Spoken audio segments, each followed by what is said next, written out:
నన్ను పచ్చదోమ లేక దీపపు పురుగు అంటారు.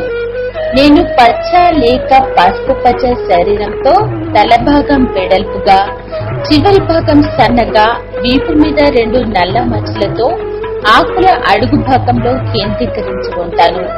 నాలో 2 ప్రత్యేకతలు ఉన్నాయి.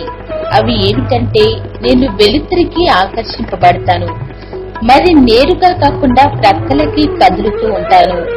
నేను ఎక్కువగా ప్రత్తి, వరి, బెండ, ఆముదము పంటలను ఆశిస్తూ ఉంటాను.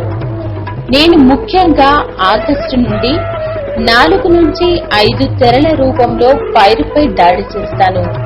నేను నా పిల్ల పురుగులు ఆకుల అడుగు భాగంలో చేరి ఈనెల మధ్య నిలబడి ఆకు కణాల్ని ఛేదించి కణరసాన్ని పీలుస్తూ ఉంటాము.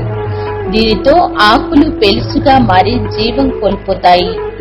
నా వలన బదులు విషపు ద్రవం వల్ల ఆకులు పసుపు పచ్చగా మారి తర్వాత ఇటుకరాయి రంగుగా మారి ఎండిపోతుంది. నా తాకిడికి ముక్క దశలో పైరు గెడచబారి ఎండిపోవడం కద్దు. నా ఉధృతి పూత పిండే కాయ దశలో కూడా ఉండి పైరు దిగుబడిపై ఎక్కువ ప్రభావం కనిపిస్తుంది. నాకు అధిక వర్షపాతం, తక్కువ వేడి ఉన్న వాతావరణం అంటే చాలా ఇష్టం. నా జీవిత చక్రంలో 3 దశలు ఉంటాయి. అవి గ్రుడ్డు దశ, పిల్ల పురుగు దశ మరియు తల్లి దశ.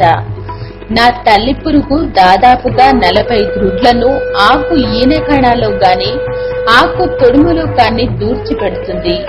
నేను వారం రోజుల్లో పిల్ల పురుగుగా బయటకు వచ్చి ఆకుల కణాలోని రసాన్ని పీలుస్తూ ఉంటాను. నేను 10 రోజులు ఈ పిల్ల పురుగుగా ఉండి తర్వాత తల్లి పురుగుగా మారతాను.